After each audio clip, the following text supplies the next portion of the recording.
Bienvenidos a este episodio de Tres generaciones en medio de la guerra. Mi nombre es Giovanni Moreno y en este episodio voy a hacerles un recorrido de quienes han vivido el conflicto armado en Colombia, explorando sus experiencias desde la perspectiva de Johan Galtung. Vamos a escuchar historias donde la violencia directa, estructural y cultural dejaron huellas imborrables, pero también vamos a ver cómo en medio del dolor surgió la resiliencia y la esperanza. A continuación voy a poner una narrativa de Olga, quien nos va a estar hablando del desplazamiento y la desaparición forzosa que tuvo que pasar y que marcó su niñez. Ella nos lo va a contar de forma narrativa de todo el dolor que tuvo que pasar y después, posteriormente, vamos a hacer un análisis para entender un poco más cómo, en qué contextos se pudo evidenciar esa violencia directa de la que nos está hablando Galtung.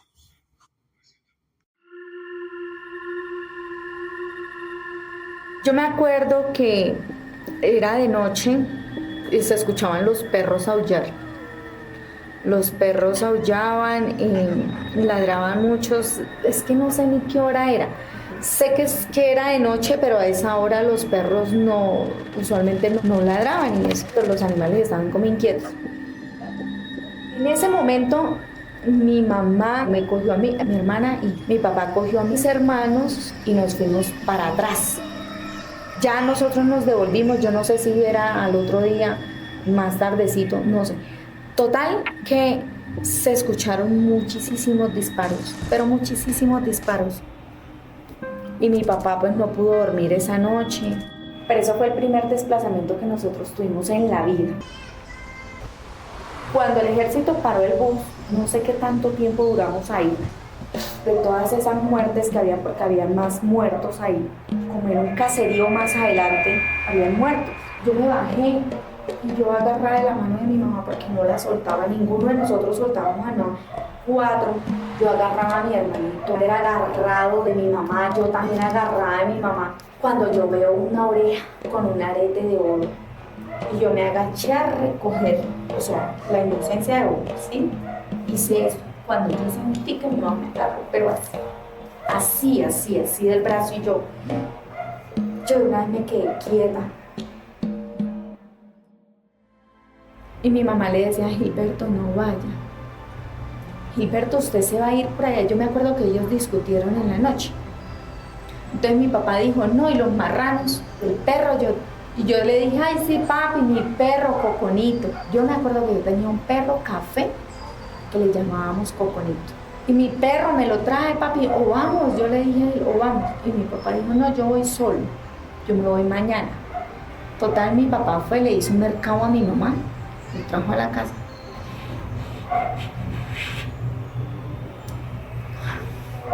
Eso fue el 15 y se fue. En la fecha habían pasado 31 años. No.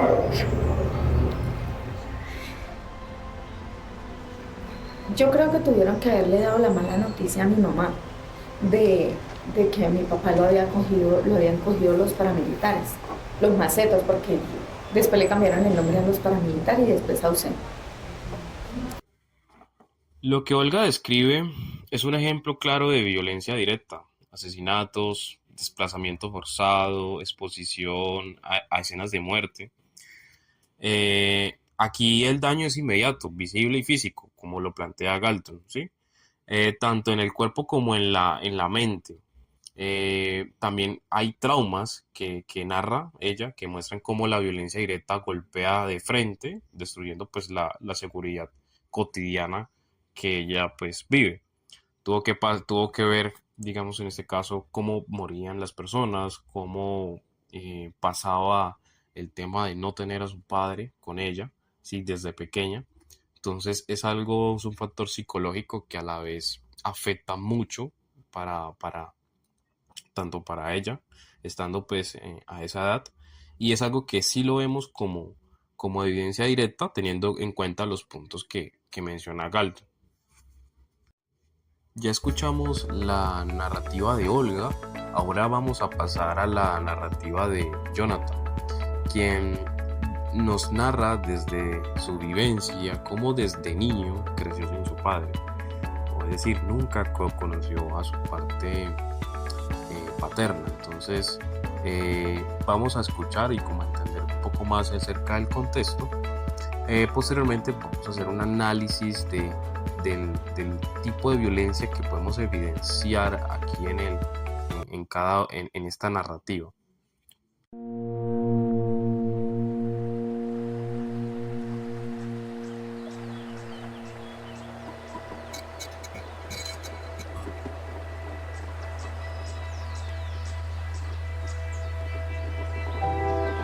Para empezar, cuando mi madre estaba en embarazo de mí, mi padre fue secuestrado. Mi padre era cabo segundo del Ejército Nacional.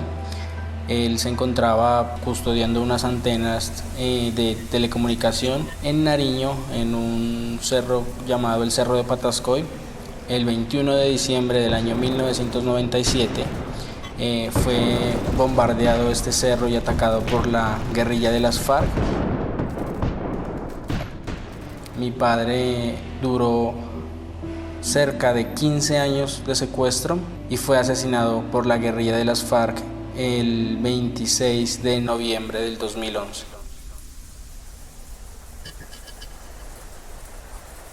Fue algo muy duro porque desafortunadamente yo nunca pude conocer a mi padre. Nos comunicábamos a través de las pruebas de supervivencia que pocas veces le dejó enviar la guerrilla, a través de cartas, a través de videos que la guerrilla envió.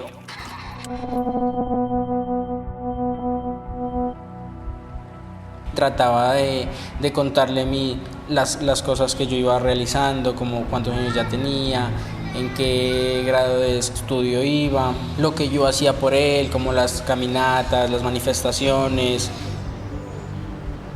conocer a su personalidad más a fondo, no a través de lo que me contaron de cómo era él, sino conocer su esencia en sí.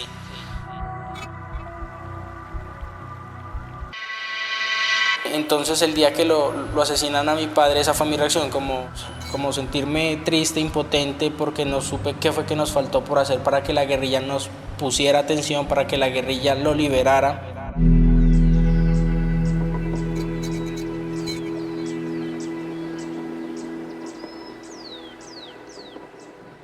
Al escuchar la narrativa de Jonathan, podemos ver cómo la violencia directa está intrínsecamente relacionada con su historia y cómo el ser humano se comporta con el hecho de querer hacer daño.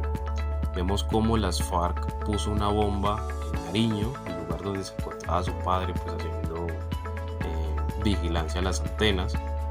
Ese es un primer acto que se da, que es la intención de querer hacer daño, poner una bomba. Y el segundo acto es el secuestro, ¿sí?, de su padre. Luego, posteriormente, viene la muerte de su padre, que llevaba ya 15 años secuestrado bajo las FARC. Y eso le produjo una, digamos, tanto tristeza a su familia como digamos, un daño mental y psicológico del hecho de crecer sin su padre tantos años. Ahí vemos en esa narrativa lo que es la violencia directa, que es lo que está, digamos, se está produciendo. Ahora, la violencia estructural también tiene algo que ver con la historia o la narrativa de Jonathan, ya que nos cuenta cómo el Estado, el Estado y sobre todo pues no hubo ausencia de justicia en ese transcurso, en ese periodo de secuestro de 15 años. Hubo un abandono total, no intervino en el Estado ni la justicia, y vemos cómo su familia, inclusive diría que él se pregunta en ese pequeño estrato que dice qué fue lo que nos faltó por hacer que la guerrilla nos pusiera atención, ¿sí?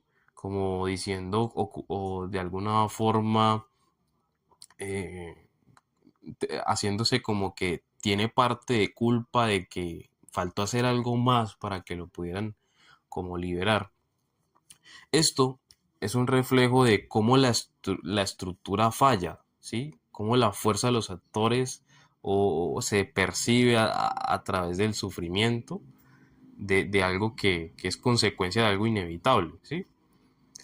Eh, Eso, ahí vemos que está estrictamente, digamos, evidenciado lo que es la violencia estructural, ya que falla la estructura, ¿sí?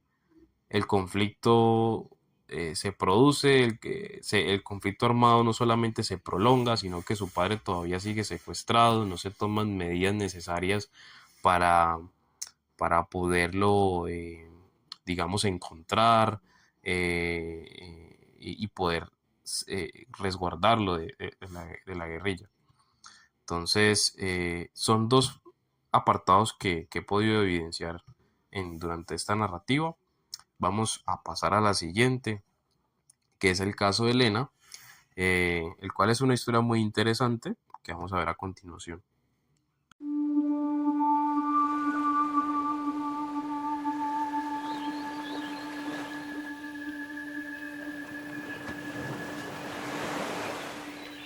Cuando estábamos allá en Río Bravo teníamos todo. Yo creo que el hecho de uno tener un techo, tener comida, ya eso es una super bendición. Y más cuando tú tienes un hogar muy bonito. Era mi papá, mi mamá, mi hermanita y yo.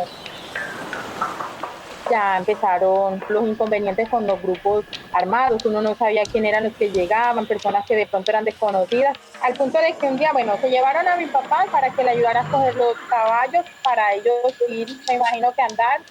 Ya después se escuchaba, ¿no? Que esa era la guerrilla. Cuando ya quemaron la finca en Macondo, la propia finca, la mayoría que dicen, entonces ahí sí mi papá, claro, el susto, de ahí sí nos tocó salir.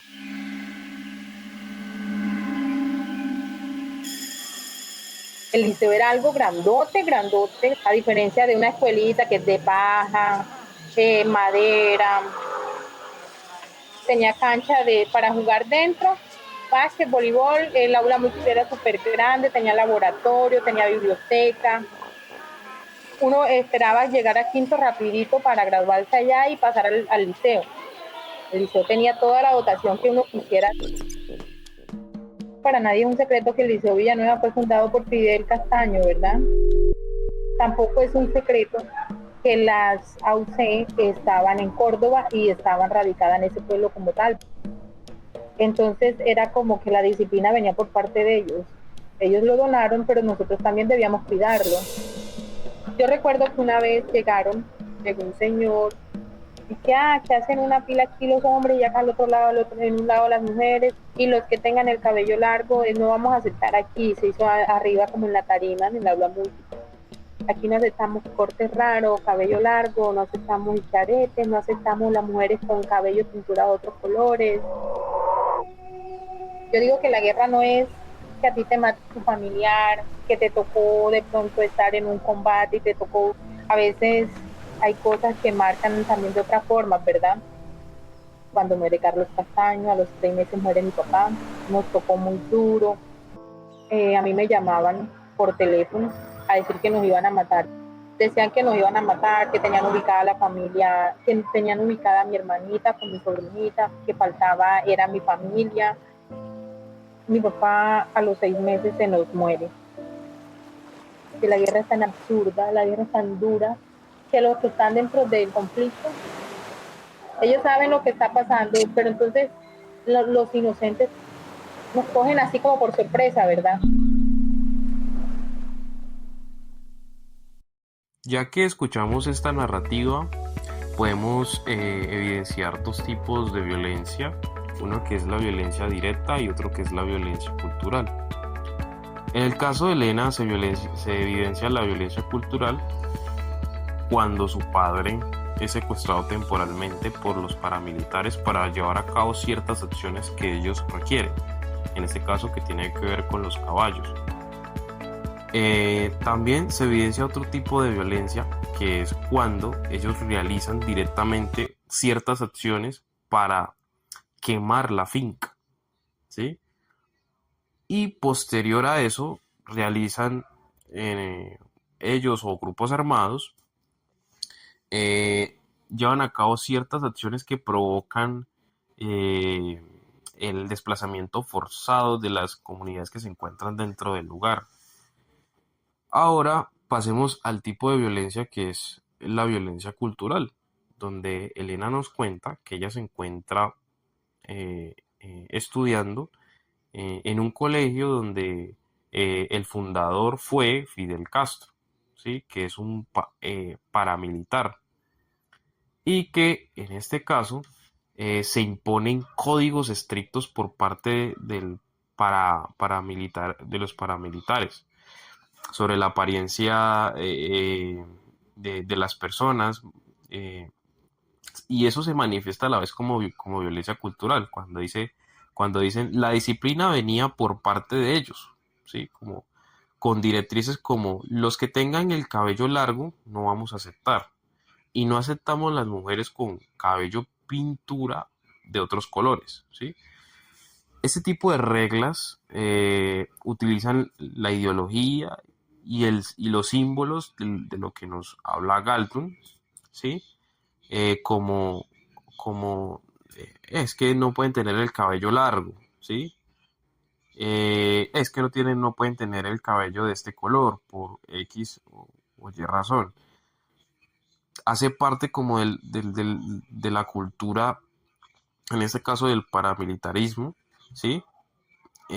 Para normalizar su poder y controlar el comportamiento, ¿sí? Haciendo que la comunidad sienta que deben cuidarlo, ¿ya? Y eso también refleja un impacto en la necesidad como de que quieren imponer reglas, de que buscan la uniformidad, de que suprimen la diferencia, niegan la necesidad humana a la libertad y a la libre expresión, sino que quieren ellos imponer sus propias reglas. Entonces ahí vemos intrínsecamente lo que es la violencia cultural dentro de la narrativa. Bueno, en este cuarto segmento vamos a hablar del triángulo del conflicto ABC que nos habla Galton, que se divide en tres partes, que son actitudes, comportamientos y contradicciones. Dentro de las actitudes tenemos miedo, odio y resentimiento. Dentro de los comportamientos tenemos secuestros, desplazamientos y asesinatos. Y dentro de las contradicciones tenemos necesidades incompatibles como el control territorial frente al derecho a una vida digna. Voy a hacer como un breve análisis como a cuáles de estos puntos los vamos a estar asociando dentro de las narrativas que hemos escuchado anteriormente. Entonces, en el caso de Olga vemos que hay actitudes de miedo y de trauma, ¿sí? Lo cual hace parte de las actitudes. Y dentro de los comportamientos vemos que en las historias o en las narrativas que hemos escuchado se nombra la palabra desplazamiento y asesinatos, lo cual hace parte de los comportamientos. Y las contradicciones, como el hecho de querer vivir en paz, de querer vivir tranquilo, pero enfrentarse a un dominio que es paramilitar, ¿sí? Esa sería una de las contradicciones dentro del conflicto, dentro de las narrativas que hemos escuchado. En Elena, las actitudes de temor, de que siente miedo.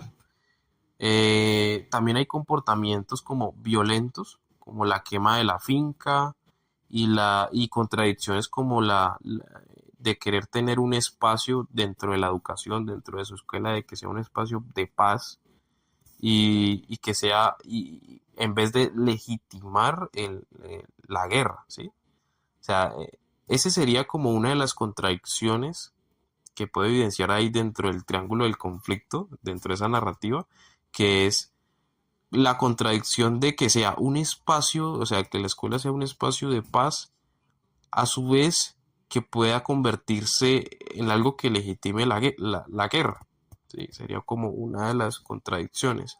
Y el triángulo, en este caso el triángulo del conflicto de los que nos plantea Galton, nos recuerda pues que la violencia es un sistema interconectado, ¿no? Que lo cultural alimenta lo estructural y que lo estructural se traduce en lo directo, ¿sí? Y así sucesivamente. Eh, Vamos a pasar al siguiente segmento, que en este caso va a ser el segmento número 5, que vamos a hablar de los caminos hacia la paz. Y por último vamos a tener ya el cierre de este podcast. En este segmento número 5 vamos a hablar acerca de la paz de la que nos habla Galton, o qué necesitamos pues para alcanzar la paz. Galton nos dice que la paz se distingue entre paz negativa y paz positiva. Ahora, ¿qué es la paz negativa? La paz negativa es la ausencia de guerra y la paz positiva en cambio es la justicia, la equidad y la reconciliación. La historia de Elena y Olga nos muestra que la paz no puede reducirse solamente como a callar. O sea, se necesitan 3 pasos de los que nos habla Galton a continuación, que es la reconstrucción, la reconciliación, la resolución. La reconstrucción es devolver tierras, hogares y proyectos de vida, ya que vimos que el paramilitarismo pues ha causado mucho daño. La reconciliación es reconocer a las víctimas, contar sus historias y sanar memoria. Algo que se ve dentro de la página web de Hay Futuro Si Hay Verdad es que se están contando esas historias de esas personas que pasaron o vivieron el conflicto armado. Y eso es un valor agregado que le agrega dentro de ese punto que dice Galton, que es la reconciliación, que es reconocer a las víctimas y contar sus historias. Ahora pasemos a la resolución, que es transformar las causas profundas de la violencia, como la desigualdad, la impunidad y el abandono estatal. Bueno, aunque la guerra pues haya arrebatado padres, hogares y tranquilidad, como lo escuchamos en las narrativas, tanto Olga como Elena pues testimonian que la vida siguió para ellas y que la familia resistió y que la resiliencia es una semilla de paz. También hay una narrativa muy interesante que es la de Juan, aunque aquí no la dejo en este caso explícita dentro de la narrativa, pero él nos explica cómo cómo su familia vivió el tema del secuestro y cómo tuvo que enfrentar todo eso durante, digamos, varios años para poder reencontrarse nuevamente con su familia y sentir que la familia es importante y que la familia siempre va a ser lo más importante que va a tener un ser humano y que va a ser lo primero y lo primordial que siempre va a tener. Ahora, ya que hicimos esta pequeña reflexión, ya que tenemos un poco más acerca de los pasos que nos da Galton para alcanzar la paz, es momento de hacer el cierre y espero que este podcast haya sido de tu agrado y puedas haber escuchado cada una de las narrativas y entender cada uno de los contextos en los que se da la violencia dentro de los que nos plantea Galton.